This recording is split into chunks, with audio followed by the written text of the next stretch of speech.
Here with Reaction, FreedomWorks chief economist and Committee to Unleash Prosperity co-founder, the great Steve Moore. Steve, good to see you. Thanks for being here with us.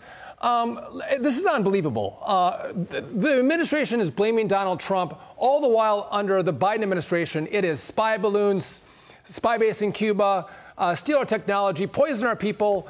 What do you make of this as they're trying to partner with China on global warming? Yeah.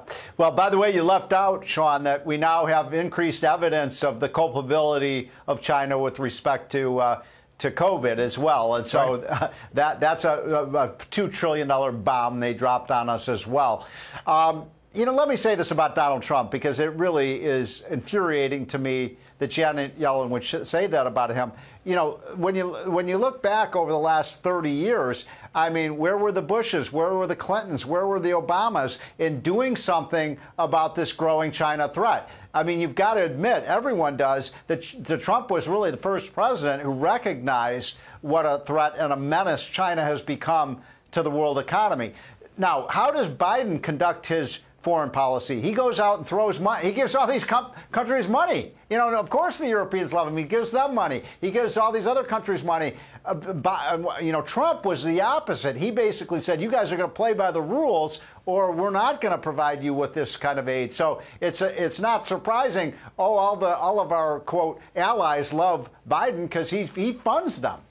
Steve, it's really interesting to me because in the most recent comments that Janet Yellen made to the point that you were making, Sean, she talks about collaboration on climate change. That's half of what has gotten us into this mess in the first place. And so when I look at this administration's foreign policy, it really isn't one that's any sort of foreign policy strategy at all. The strategy is appeasement.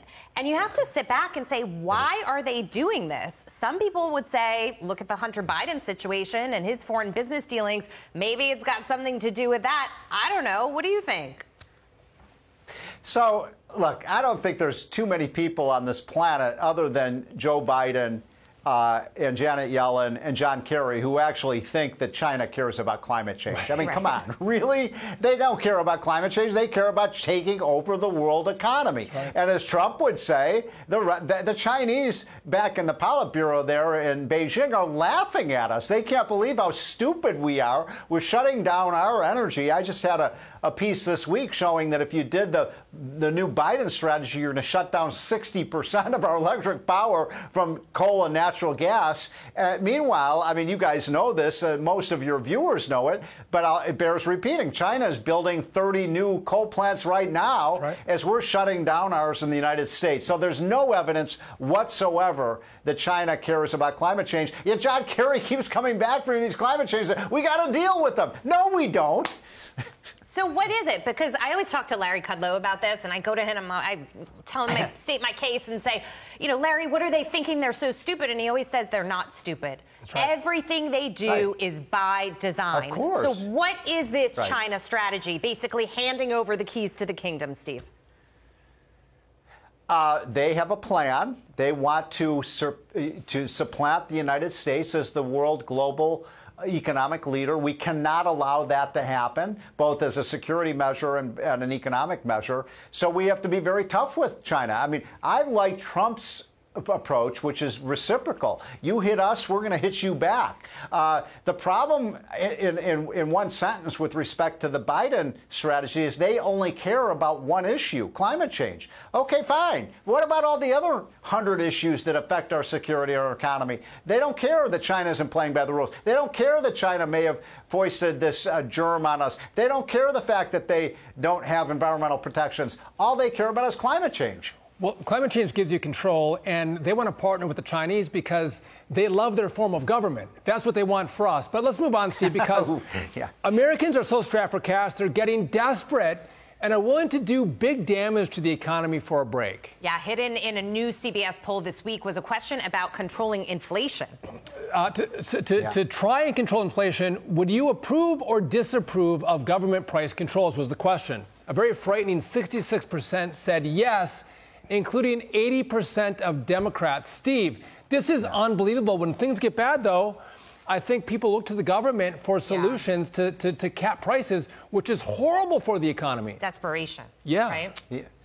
You know, I can't tell you as an economist how frustrated I am with this, because the one lesson that I think almost all economists outside the Biden administration understand is that wage and price controls never work. And I'm a little older than you guys, but I do remember in the mid and late 1970s when Jimmy Carter put price controls on, and it completely decimated the American economy. And what it caused was shortages. It caused gas lines. So these price controls won't work. And even worse, by the way, is that I don't know if you guys are following this, but it's related to your question, Sean. Now the Biden administration is going after American companies' patents. The drug companies and other companies saying, you invented this thing, now we're going to take away your patent. It's just theft. They're going to steal the intellectual property of our companies. We're not going to have any innovation. We're not going to win. How are we going to win the race for the cure if as soon as a company comes up with a cure for cancer, the government's going to take all the profits away? Yeah, you need free markets to work in order for the system to sure function do. and thrive. You just don't want to get to the place that we've gotten, which forces people to then be desperate. Because it wasn't just Democrats that were saying price controls were on the table. But, Steve, let's move on to this, because at your Christmas party, the Committee to Unleash Prosperity revealed who they think to be the most over- and underrated political figures of all time. So, first off, we were not invited, Steve, so we got a problem with that, number one. But let's go to this. I want to hear your guys' answers to this. Hold on. But before you... We're going to tell everyone what they are. The top 5 most overrated were Barack Obama, FDR, Alexander Hamilton, Nikki Haley, and John McCain. The top 5 most underrated: Calvin Coolidge, Pope John Paul II, Donald Trump, Bill Clinton, and Mark Sanford, governor of South Carolina. I don't know where that came from, Steve, but first off, you can respond to why we weren't invited. Yeah. So those are, by the way, we're going to stump him. That's the first time we stumped him. Underrated. Calvin Coolidge is the most underrated, and Barack Obama is the most overrated. But I do want to hear your guys' answers. Who is the most overrated, Sean? Barack Obama. Yeah, I agree with that. Okay. Listen, maybe FDR, but that was not my. I didn't live through FDR, but I look at Barack Obama. He's decimated. And who's the most underrated? I'm going to do underrated, and we both think it's Bill Clinton, because maybe I speak for myself only. But in the 90s, Steve, I never lived better than I did in the 90s when Bill Clinton came center. I know, it was a great period. Things were okay. Yeah. It was kind of like a golden era. I'm going to go with Donald. I'm going to go with Donald Trump, though, because, and again, I don't know that that's fair, because people love Donald Trump, but the economy. You sing this song all the time, Steve. His economy was amazing, and the America First set of policies in places where I come in Wisconsin, people's lives were better. They weren't on Wall Street. They weren't big CEOs, but they're the average families that were making more money, had more opportunities for better jobs, and he doesn't get the credit for that. Yeah.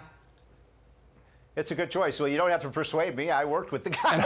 I helped on the economic plan, so I'm totally with you on that one. But we're gonna have hundreds of major conservative leaders like you, Sean, and you, Jackie, to weigh in on this. And by the way, you don't have to pick people on that